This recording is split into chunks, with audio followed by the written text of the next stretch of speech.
Bien, nuevamente de retorno en contacto. Víctor León nos acompaña esta noche. Lo que comentábamos antes de la pausa, anunciando el análisis a Chavimochi, cómo está siendo manejado por Proinversión. Hace poco veíamos una denuncia difundida en Contacto acerca de este funcionario Fernando Díaz, el que encabeza el órgano de control interno, quien permanece enraizado al poder durante 23 años. ¿Cómo se puede concebir una cosa como esta? Bueno, ahí hay que exigirle una opinión al gerente general del proyecto, ¿no? Porque el que lo ha mantenido durante muchos años, lógicamente que ha tenido que ser el responsable, el titular del pliego. En ese caso era una unidad ejecutora y Uwe Vergara debió haber pedido su cambio. No olvidemos que los jefes de la SOCI son nombrados por la Contraloría.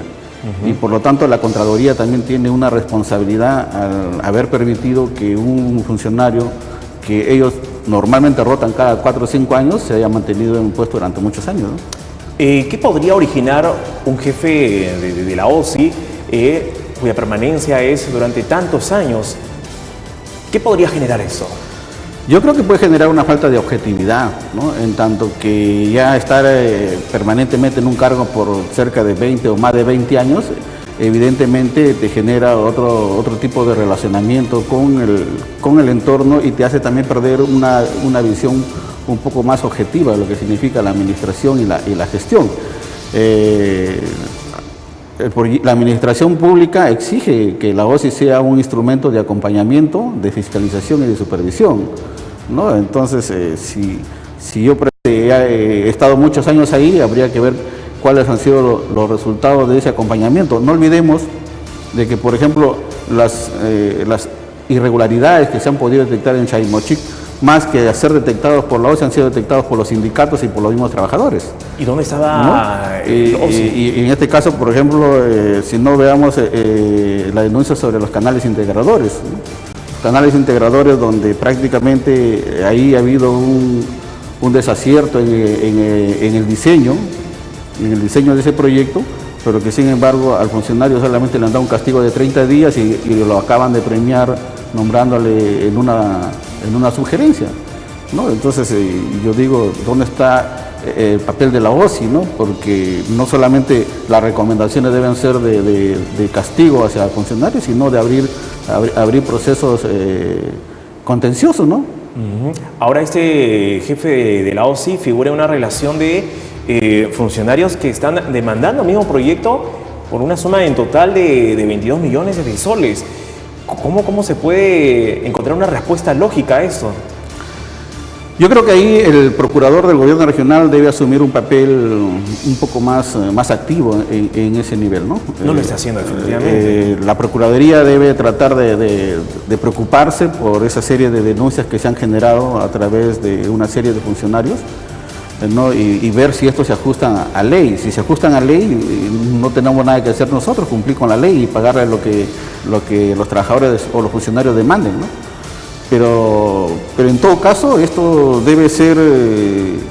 no debe ser excluyente, ¿no? Porque los beneficios sociales los merecen tanto los funcionarios como los trabajadores del campo, ¿no? Y entonces si hay beneficios debe ser desde el más grande hasta el más chico, ¿no? Y para eso es ahí donde más bien la OSI la que tiene que supervisar, vigilar, monitorear, ¿no? Entonces, si la OSI está comprendida en este paquete donde solamente reclaman los grandes, menos nadie se va a preocupar por los chicos, ¿no? Ahora, ante estos sucesos anormales, ¿dónde está la autoridad competente? ¿La Contraloría de la República, la Fiscalía Anticorrupción, la Defensoría del Pueblo? ¿Dónde están que no hacen nada? Yo más diría de dónde está el Consejo Regional, porque este es un problema que lo tiene que asumir el Consejo Regional. No, este es un consejo que no se escucha para nada y que no responde en nada a las exigencias de la región y sobre todo de estar en nivel, ¿no? a lo que significa ser autoridad en una región tan importante como es La Libertad.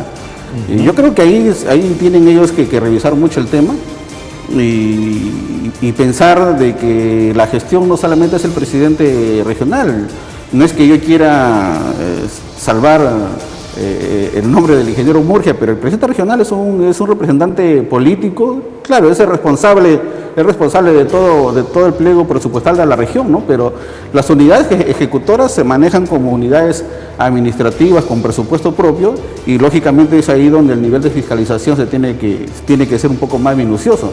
El presidente, claro, genera a nivel, por la estructura misma, tiene que generar niveles de confianza nombrando a funcionarios en la seguridad de que cada funcionario lo va a hacer bien, ¿no? Pero tampoco el presidente no va a estar persiguiendo, fiscalizando al que nombra, para eso está el trabajo de los consejeros, ¿no? Y como bien lo dices, no solamente los consejeros, de la sociedad civil también, ¿no? La sociedad civil también tiene que asumir su rol en esto, ¿no? Donde están los consejos de vigilancia, los consejos regionales de vigilancia, donde está el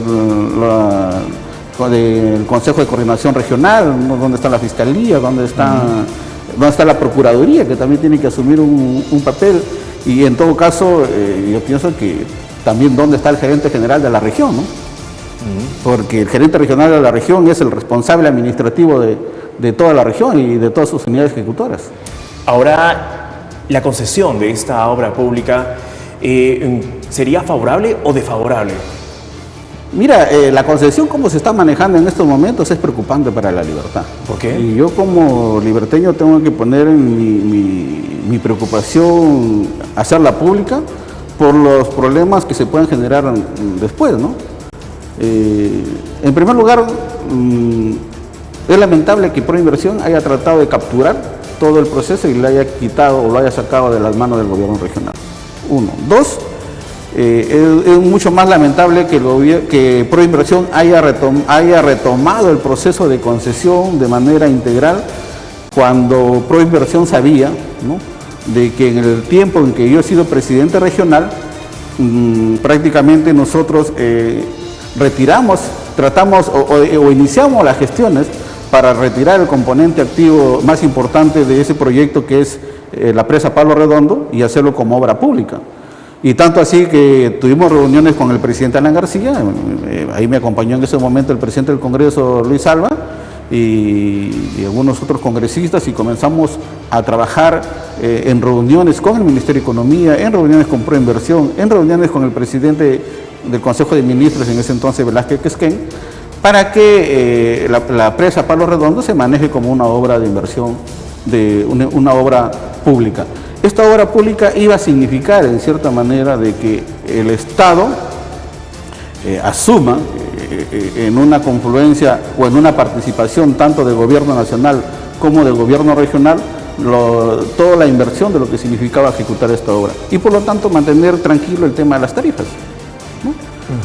Si yo licito o yo concesiono el proyecto Chaimochí en unas condiciones que no se conoce, porque ese es otro tema más extraño, ¿no? No se han difundido las bases. Porque no se han difundido las condiciones de la concesión, ¿no? Han contratado un grupo técnico donde están, creo, españoles, ESAN, Nippon, y están cobrando $1 millón por un trabajo que nadie lo conoce, cómo se está bosquejando. ¿Y ese dinero dónde sale? Bueno, ese dinero lo va a tener que pagar Chaimochí, ¿no?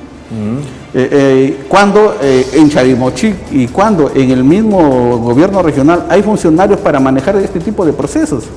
Mira, y gracias por esta acotación que me haces. No olvidemos que el proyecto Chaimochí ha manejado la subasta en el gobierno de Homero Burgos, ha manejado la subasta de las tierras en la segunda etapa. Y no ha habido ningún reclamo, ninguna observación por parte de la Contraloría, ni de la Fiscalía, ni ningún nivel jurisdiccional. Teníamos profesionales, tanto en el gobierno regional como en Chaimochí, como para poder llevar a cabo este proceso, si quería llevar el proceso, pero sobre todo hubiésemos tenido nosotros el manejo de mantener las condiciones y los niveles de cómo se quiere concesionar este proyecto.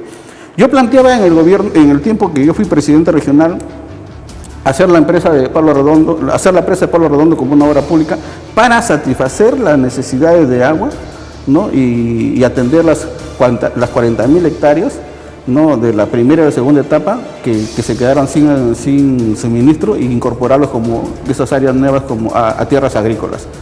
Y eso yo pienso que ahí se debió haber continuado con ese enfoque, Y ejecutar esa obra, en todo caso, no significaba más que, digamos, cerca de 700 millones de soles, ¿no? Es decir, con lo que el gobierno nacional ahorita está aportando los 350 millones de dólares, ¿no? Que estamos hablando más por encima de los 800 millones de soles, sobrado hubiese sido, o sobrado alcanza para ejecutar la obra de Palo Redondo, ¿no? Ahora, ¿eso alterará también el costo de este recurso hídrico, el costo del agua?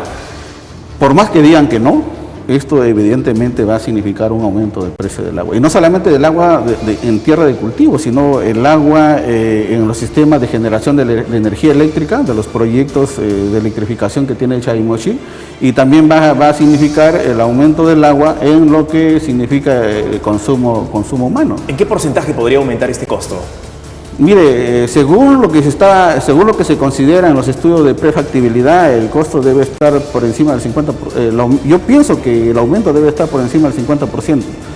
Si es que no se concesiona, la idea es dejarlo así como obra pública y mantener los precios del agua. No olvidemos que ha habido un conflicto entre Sedalip y Chavimochic por el aumento de las tarifas del agua.